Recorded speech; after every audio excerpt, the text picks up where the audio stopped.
I surprised my husband and his parents with a luxury Maldives vacation. On the way to the airport, he casually said, "We're taking my new girlfriend instead.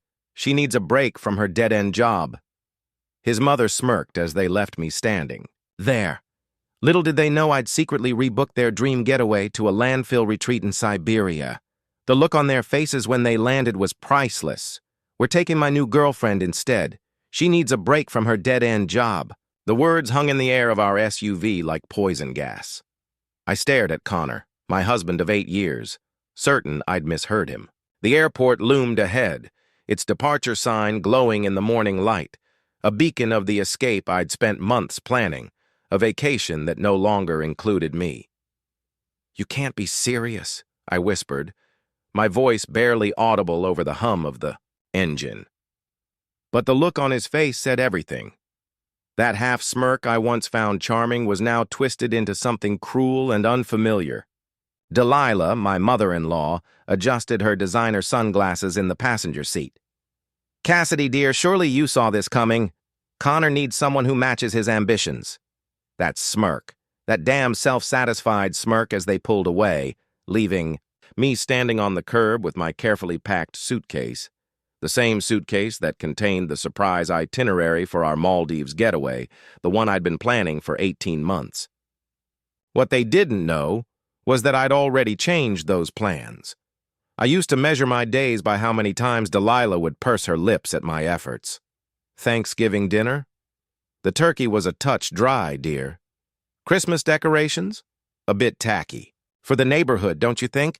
My promotion at work? Well, it's not exactly corporate leadership, but it's nice you're trying. If you've ever reached your breaking point with someone who took you for granted, hit subscribe. It's free, and you'll join a community that understands. Sometimes the perfect revenge is reclaiming your power. Now let's see how Cassidy turned her heartbreak into liberation. For 8 years, I twisted myself into impossible shapes, trying to fit the mold of Connor's perfect wife. I learned to make his mother's signature meatloaf even though I was vegetarian. I highlighted my naturally dark hair to achieve what Delilah called a more polished blonde because Connor mentioned once, just once, that he liked blondes. "You've got such potential, Cassidy," Delilah would say, rearranging my living room furniture while I was at work. "Connor just needs a partner who can keep up with his trajectory." The trajectory. Always the trajectory. Connor's father had been some mid-level executive who died when Connor was in college, but Delilah spoke about him like he'd been the CEO. Everything was about appearances and climbing higher. I'd been saving for the Maldives trip since our 5th anniversary, every extra shift at the marketing agency, every freelance project, every tax return, all squirreled away in an account Connor knew nothing about. Not because I was hiding it, but because money only interested him when it came from his family. The overwater bungalows have glass floors. I'd whispered to myself late at night, scrolling through resort photos while Connor worked late. "You can see tropical fish swimming right beneath you." I'd imagined his face lighting up with surprise, the trip representing everything we'd lost. Adventure, intimacy, wonder. The travel agent had warned me about the cost. "This is our premium package," she'd explained, eyeing my modest outfit with barely concealed skepticism. I'd pushed my credit card across her desk with quiet determination. "It's an investment in our marriage," I told her, refusing to acknowledge the flutter of anxiety about the debt I was accruing. 3 years to pay off minimum. Worth it to see genuine appreciation in Connor's eyes again. There had been signs, of course. The late nights that smelled like unfamiliar perfume, the sudden password on his phone, the way he stopped reaching for me in bed. "He's just stressed about the promotion," I told my sister during our monthly phone call. "Once he makes partner, things will calm down." "Cass," she'd said, her voice gentle but firm, "you've been saying that for 3 years now." I'd hung up, annoyed. She didn't understand the pressure Connor was under, the expectations from his mother, from the partners at his law firm, from himself. Or maybe I was the one who didn't understand that I'd become background noise in my own marriage. 2 months before the trip, I found a long blonde hair on his jacket. Not mine. My highlights had grown out, another beauty maintenance ritual I'd let slide as our bank account dwindled from my secret vacation fund. Working with the new paralegal on the Jefferson case, he'd explained without looking up from his laptop. She's ambitious. Reminds me of myself, actually. I'd nodded and swallowed the question burning in my throat. Instead, I'd gone back to researching snorkeling excursions and couples massages, the special dinner I'd arranged on a private beach under the stars, the photographer I'd hired to capture what I hoped would be Connor's genuine smile, something I hadn't seen directed at me in months. The morning of our departure, I woke at 5 a.m., too excited to sleep. I prepared Connor's favorite breakfast, Eggs Benedict with smoked salmon and fresh dill, and set the table with the expensive dinnerware Delilah had given us for our wedding. For special occasions, she'd emphasized, as if I might use them for ordinary Tuesday dinners. I wore the blue sundress Connor had once said brought out my eyes years ago on our honeymoon. My hair was freshly colored, my nails done in a subtle French manicure. Perfect wife, perfect surprise, perfect opportunity to recapture what we'd lost.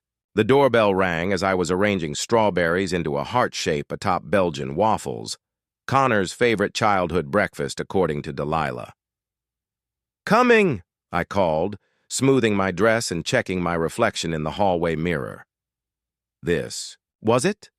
The moment everything. Apart from Connor, I've been planning this trip for over a year. I maxed out my credit card, I took on extra projects, and that's exactly the problem. He interrupted, turning onto the airport access road, always. Hustling for those little marketing projects, no vision. Meanwhile, Tessa is already interviewing at top law schools. She understands ambition. Delilah nodded approvingly. She comes from good stock. Her father plays golf with the governor. I felt something hot and dangerous building in my chest. "So you've been cheating on me for how long? The whole time I've been saving for this surprise?" Connor had the audacity to look offended. "It's not cheating when a relationship has run its course. You and I both know this marriage hasn't been working. I was just waiting for the right time." "The right time?" My voice cracked. "And that would be after I spent thousands on a vacation I can't get refunded?" "Don't be dramatic," Delilah cut in. "Connor will handle any financial loose ends. He always does." She checked her reflection in the visor mirror, adding, "Though maybe if you'd focused more on your career like I suggested instead of playing housewife, you wouldn't be so concerned about money." The casual cruelty took my breath away. 8 years of trying to please this woman, and she could dismiss me so easily.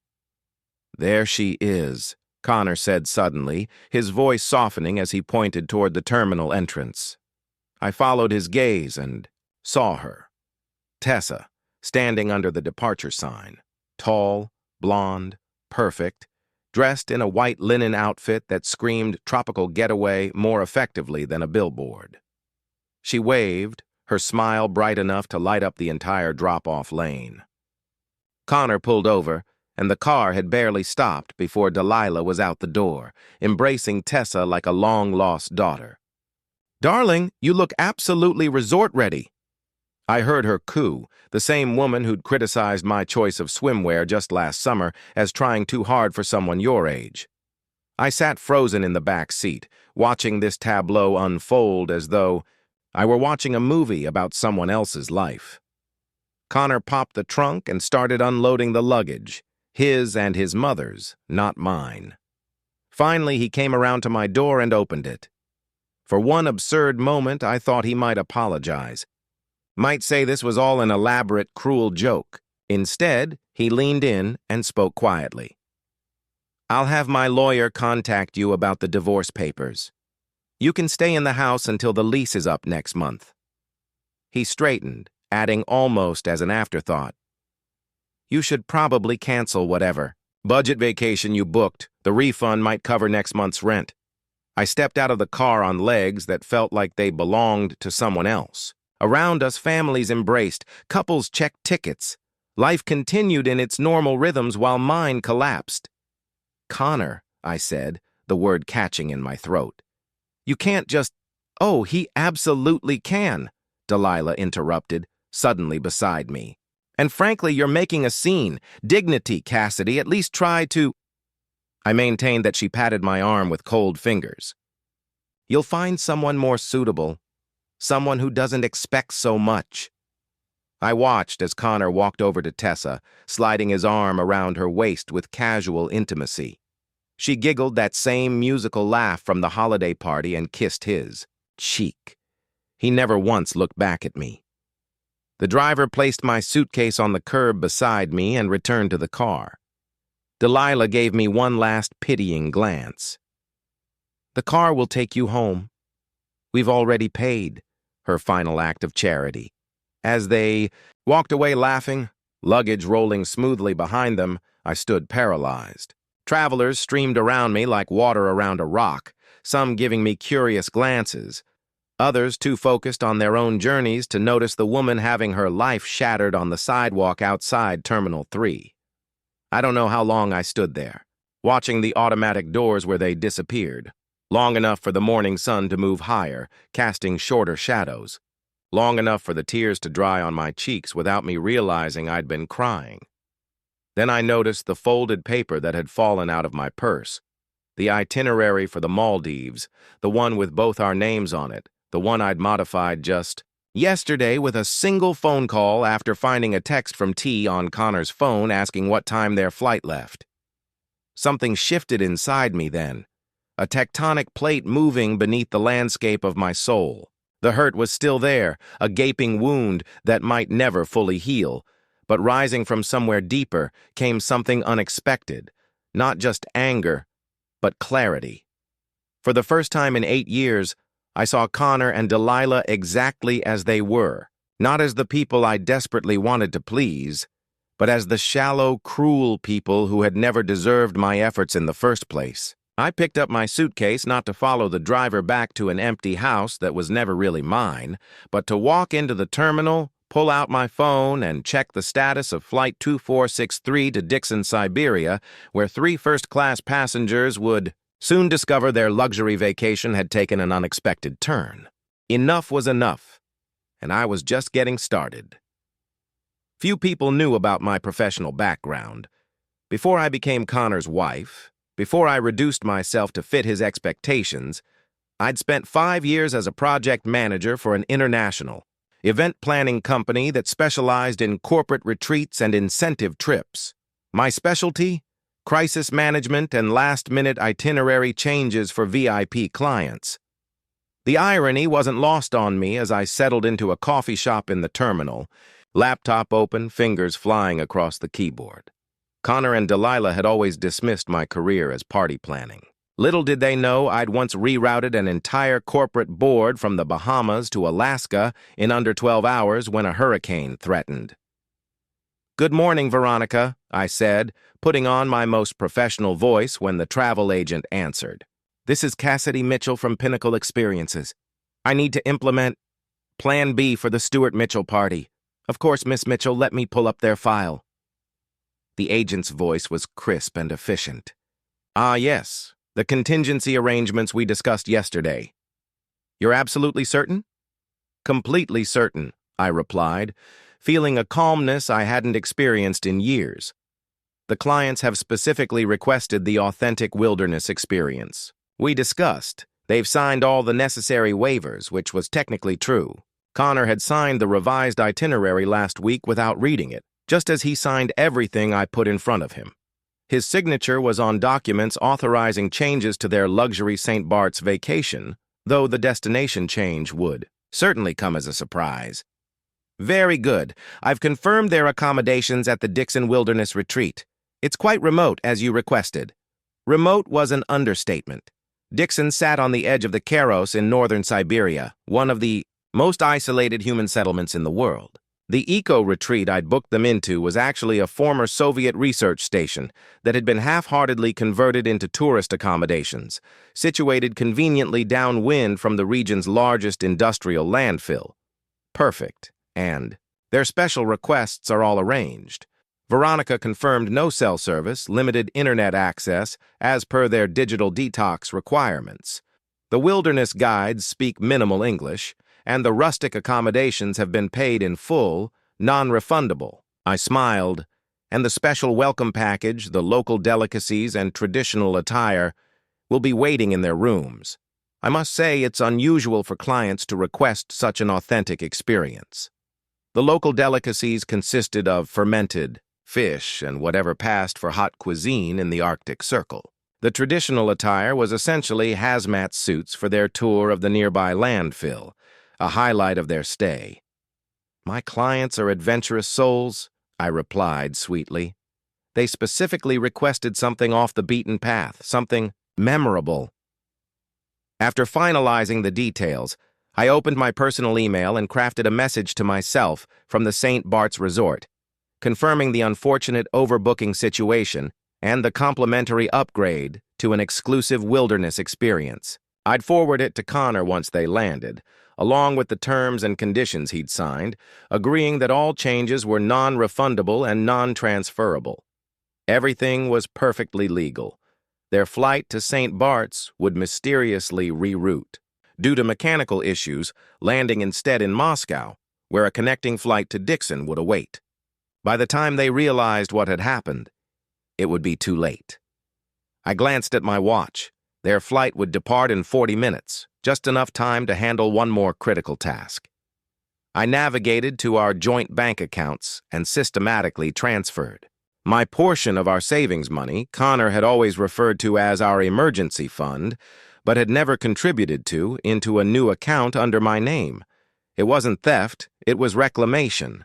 Next came the apartment search, not in our expensive neighborhood where Delilah's friends might spot me, but a modest studio across town. Something temporary, a base from which to rebuild. As I confirmed the apartment application, a text arrived. From Connor. "Boarding now. Talk to lawyer tomorrow about divorce details. Keys under Matt when you leave." No apology, no acknowledgement of 8 years together, just practical details, as if our marriage had been nothing more than a business arrangement. I texted back, "Have a wonderful trip. I hope it's everything you deserve." The double meaning brought a genuine smile to my face. Another task required handling their social media presence. Connor and Delilah were obsessed with appearances, constantly documenting their perfect lives for their followers. They'd expect to post enviable vacation photos from St. Bart's. Instead, they'd have no choice but to go dark, their carefully curated online personas disrupted by their sudden digital detox in the Arctic. I purchased a tracking service that would notify me when their phones came back online, allowing me to follow their journey remotely. 12 hours from now, they'd be landing in Moscow, confused but not yet panicked. 24 hours from now, they'd be reaching their final destination, where the reality of their situation would become horrifyingly clear. For the first time since I'd met Connor, I felt powerful. Not the false power that came from being associated with his name or Delilah's social circle, but something genuine, something earned. I closed my laptop and looked around the busy terminal. Ordinary people going about their lives, unaware of the quiet revenge being orchestrated in their midst. No dramatic confrontations, no screaming or throwing things, just the precise, methodical dismantling of expectations. As I left the airport, I caught my reflection in a window. I looked different somehow. Taller, perhaps, or maybe just unburdened. I'd spent so long trying to make myself smaller to fit Connor's world that I'd forgotten my own strength. Back at the house, I maintained the facade. Anyone watching would see a woman calmly packing her belongings, occasionally taking business calls, making arrangements for movers. Nothing to suggest the satisfaction warming my chest every time I imagined Connor's face when he realized where he was actually going. I'd booked the most expensive package at the retreat, the one with the special wilderness excursion that included camping overnight near the landfill to experience true Arctic survival conditions. Delilah would be especially thrilled with the communal bathrooms and the traditional Russian breakfast of congealed porridge served daily at 5:00 a.m. sharp. Tessa, with her white linen outfit and designer luggage, would find the accommodations particularly challenging. According to their itinerary, their luggage would be delayed for the first 48 hours of their stay, forcing them to wear the provided clothing, heavy wool garments. It's reminiscent of Soviet-era factory workers. As evening fell, I made one final call to confirm their transfer from Moscow to Dixon. The coordinator assured me everything was arranged, including this scenic 12-hour layover in a remote terminal with no restaurants or shops. Revenge, I was discovering, wasn't about explosive confrontation. It was art, precision, the careful application of consequences to actions. Connor, Delilah, and Tessa had chosen to humiliate me. Now they would experience the results of that. Choice in exquisite detail. I slept soundly that night for the first time in years, dreaming not of reconciliation or even vindication, but of freedom. The freedom that comes from finally seeing the truth and having the courage to act on it. Tomorrow I would begin rebuilding my life. Tonight, I would enjoy knowing that sometimes justice wears the face of an Arctic wilderness guide named Dmitri, waiting patiently to introduce 3 entitled Americans to the realities of Siberian hospitality. As I sorted through my belongings, the next morning, deciding what to take and what to leave behind, memories surfaced like debris after a flood. With my newfound clarity, I could finally see the patterns that had been there all along. Our third date, Connor had ordered for me without asking what I wanted. "Trust me," he'd said with that charming smile. "I know what you'll like." I'd been flattered then, mistaking control for care. When the dish arrived, something with cilantro, which I despised, I ate every bite, ignoring my watering eyes. "See, I knew you'd love it," he'd said, and I'd nodded, already learning to doubt my own preferences. The night he proposed, he'd presented the ring with theatrical flourish at a restaurant filled with his colleagues. "I didn't want anything too flashy," he'd explained later when I privately admitted the large diamond wasn't my style, "but people in my position have certain expectations." I'd nodded, understanding that my taste was secondary to his image. I pulled open my bedside drawer and found the small box of mementos I'd kept hidden from Connor's minimalist aesthetic. A dried flower from a bouquet I'd bought myself, a postcard from my sister in Colorado that Connor had dismissed as pedestrian scenery, a small sketchbook of designs I'd dreamed of pursuing before Connor convinced me that marketing offered more stability. My fingers touched something cold and metallic. My grandmother's silver bracelet. I'd stopped wearing it after Delilah's cutting comment at our first Christmas together. "How provincial," she'd said, examining it while the family opened gifts. In their coordinated cashmere sweaters, Connor's grandmother had quite the jewelry collection, Tiffany, Cartier. "Perhaps one day he'll let you wear some of her pieces instead," she'd looked pointedly at my wrist. "Something more befitting a Stewart woman." The memory triggered another. Last Thanksgiving, when Delilah had hosted 20 of their closest friends. I'd spent days helping with preparations, only to discover my place card was at the children's table in the kitchen. "Oh, didn't Connor tell you we needed your seat for Senator Abernathy's daughter? She just got back from Paris and is considering law school. She and Connor have so much to discuss." The daughter's name had been Tessa. I sat heavily on the edge of the bed. Tessa hadn't been some random coat check girl. She'd been strategically placed in our lives for months, perhaps longer. The holiday party, the Thanksgiving dinner, probably. Dozens of other accidental meetings I'd never witnessed. And that Paris trip hadn't been real. Tessa had been working coat check just weeks before Thanksgiving, hardly the jet-setting lifestyle of a senator's daughter. The elaborate backstory had been crafted to make her seem more suitable, more aligned with their aspirations. A bitterly funny detail emerged from my memory. Connor hated cilantro too. I discovered it months into our marriage when he'd pushed aside a garnish with disgust. Can't stand the stuff, he'd commented casually. When I'd reminded him of our third date, his response had been dismissive. You must be confused. I never ordered that. But I wasn't confused. I'd simply accepted his version of reality over my own. The first of countless rewrites to my personal history. Like our wedding, I'd wanted something intimate, perhaps at the lakeside where we'd first kissed. Connor had insisted on his mother's country club with 300 guests, most of whom I'd never met. This is how it's done in my family, he'd said, making it clear that his traditions would now be mine. When I'd walked down the aisle, Delilah had stopped the procession to adjust my veil, whispering, "Chin up, dear. You're marrying above your station. Try to look worthy of it." Even my job had been systematically diminished. When we'd first met, I'd been managing international events with budgets in the millions.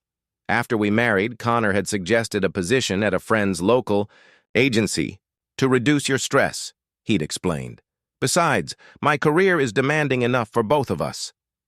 I'd believed him when he said it was best for our marriage, for our future family. The family that never materialized because Connor always had. A reason to wait. Another promotion? A better house? The right time. In reality, children had never been part of his plan for us. They would have divided my attention, given me an identity beyond being his wife. The phone interrupted my thoughts. A notification from the tracking app. Their plane had landed in New York for a connecting flight. Soon they'd be over the Atlantic, still blissfully unaware of their actual destination. As I closed the notification, I saw an old text thread with my former colleague Miguel. He'd reached out 6 months ago about an opportunity with his new company. "We're expanding internationally and need someone with your expertise," he'd written. "The travel would be extensive, but the compensation is excellent." I declined without even discussing it with Connor, knowing he'd disapprove of the time. Travel requirements. Now I wondered if Miguel's offer still stood. I continued packing, finding more evidence of the gradual erosion of my identity. Photos where I stood at the edges, half-cropped out of family gatherings. Clothes I'd never liked, but worn because Connor or Delilah had selected them. Books with turned-down pages, self-help titles about being a supportive partner, about subjugating one's needs for the good of a relationship. In our home office, I found a folder of dinner party seating arrangements in Delilah's handwriting. Looking through them, I noticed a pattern. For the past year, Connor had been consistently seated away from me and next to various young, accomplished women. Tessa's name appeared with increasing frequency over the last 6 months. Always placed beside Connor, often with notations like law school discussion or tennis connection. I wasn't just being replaced. I had been systematically phased out, a carefully orchestrated transition so gradual I hadn't recognized it happening. The final piece clicked when I found a brochure for a couple's therapy retreat dated from 3 years ago. I remembered suggesting it during a rough patch. Connor had refused, calling it New Age nonsense. Yet here was the brochure with his handwriting in the margins. Last resort if she won't accept the changing dynamics. Even then, he'd been planning his exit, preparing arguments for why our marriage had naturally evolved into something that no longer included me, not because he'd fallen for someone else, but because I had somehow failed to evolve with him. The truth settled over me with surprising lightness. I hadn't failed our marriage. It had been designed to fail from the beginning, a temporary arrangement until someone more aligned with Connor and Delilah's ambitions came along. I slipped, my grandmother's bracelet onto my wrist, its familiar weight an anchor to who I'd been before and who I might become again. Then I reached for my phone and typed a message to Miguel. "Is that international position still available? I find myself unexpectedly free to travel." As I hit send, a notification appeared on my tracking app. Their flight path had changed. The first phase of my plan was in motion. I smiled, a genuine smile that reached my eyes for the first time in years. Let Connor, Delilah, and Tessa enjoy their strategic alliance in the frozen wasteland I'd arranged for them. I had my own course correction to navigate. Miguel's response came within the hour. Position is yours if you want it. When can you start? I answered without hesitation. 2 weeks. I have some personal matters to wrap up first. Those personal matters included watching justice unfold in real time. I'd set up a command center of sorts in my new studio apartment. Laptop, phone, and a bottle of wine I'd been saving for a special occasion. This qualified. According to the flight tracker, Connor, Delilah, and Tessa had just landed in Moscow. Their connecting flight to Dixon wouldn't leave for 12 hours, giving them plenty of time to stew in a terminal with spotty Wi-Fi and no luxury amenities, I imagine. Delilah's increasing agitation, Connor's clenched jaw, Tessa's dawning realization that dating a married man might have unforeseen complications. Right on cue, my phone buzzed with a text from Connor. Flight diverted to Moscow, mechanical issues. Airline says we're being rerouted. What the hell is this? Dixon can't get through to the travel agent. I smiled and typed back, how unfortunate. I've forwarded all the documentation to your email. The terms and conditions you signed are quite clear about rerouting protocols. 3 dots appeared, disappeared, reappeared. Finally, he texted, "This is ridiculous, fix it." I'm afraid I can't. As you mentioned, we're getting divorced. Your travel arrangements are no longer my concern. Enjoy Siberia. I hear it's lovely this time of year. I muted his number and turned to the task of rebuilding my life. The first step, reactivating my professional network. I spent the morning updating my resume, reaching out to former colleagues, and setting up meetings with potential clients for my freelance work before joining Miguel's company around noon. A notification from Instagram caught my attention. Tessa had posted a story, a blurry shot of the Moscow terminal with a crying emoji. Her caption read, "Vacation nightmare, stuck in Russia." At Connor's, Stuart better have a plan. I clicked on Connor's profile. Nothing yet. He was probably too busy trying to salvage their trip, calling in favors from connections who couldn't help with the paperwork nightmare I'd arranged. Even his law firm's influence wouldn't easily overcome the specific travel authorizations required for their new destination. By evening, they should be boarding their connecting flight to Dixon. The true realization of their predicament wouldn't hit until they landed in the remote outpost, where the luxury accommodations they expected would be replaced by the stark reality I'd arranged. I spent the afternoon purging my closet of clothes I'd bought to please Connor and Delilah, designer pieces in muted colors that had never felt like me. At the bottom of a drawer, I found a small sketchbook filled with clothing designs I'd abandoned years ago when Connor had called them impractical hobby drawings. The sketches were actually good, better than I remembered. One design in particular, a structured jacket with unexpected details, caught my eye. On impulse, I photographed it and sent it to my sister with the message, "What do you think? Too impractical?" Her response was immediate. "It's gorgeous. When did you start designing again? I want one in every color." Something warm unfurled. In my chest. Not vindication, but something quieter and more profound. Possibility. That evening, I received notification that Connor, Delilah, and Tessa had boarded their final flight. Within hours, they would arrive in Dixon, where a driver would take them to the eco-retreat I'd arranged. I imagined their faces as they first glimpsed the converted research station, the realization dawning. I waited for the inevitable fallout. I cooked myself a proper meal, something with cilantro, which I discovered I actually loved once I stopped pretending otherwise. I ate at my small kitchen table, savoring each bite and allowing myself to enjoy the simple pleasure of food prepared to my own taste. Around midnight, my tracking app showed their phones coming back online briefly, just long enough for a flurry of activity before disappearing again.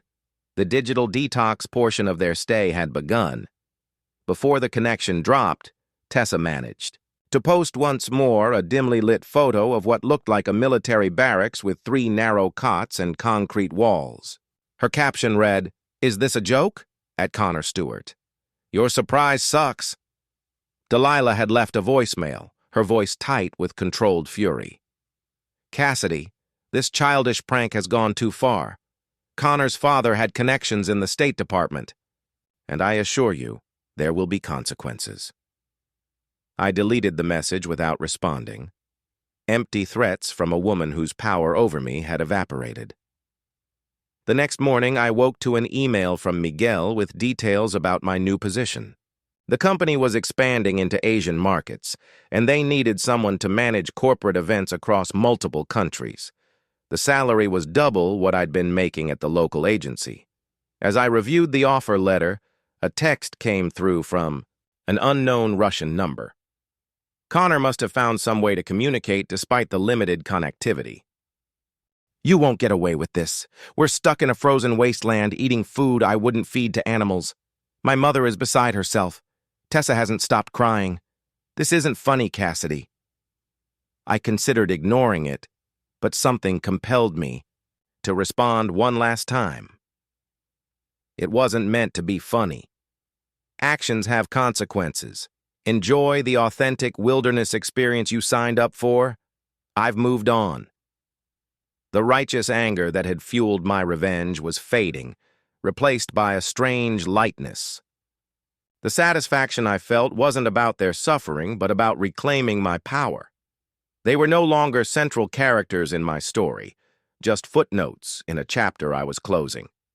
Over the next week, I threw myself into preparations for my new life. I signed the lease on my apartment, accepted Miguel's offer, and even went on a date with an architect I'd met at a coffee shop. Not because I was ready for a relationship, but because I wanted to remember how it felt to be seen as myself, not as someone's accessory. Occasionally, I checked the tracking app. Their phones would appear online briefly, presumably during the few hours each day when the retreat allowed limited connectivity.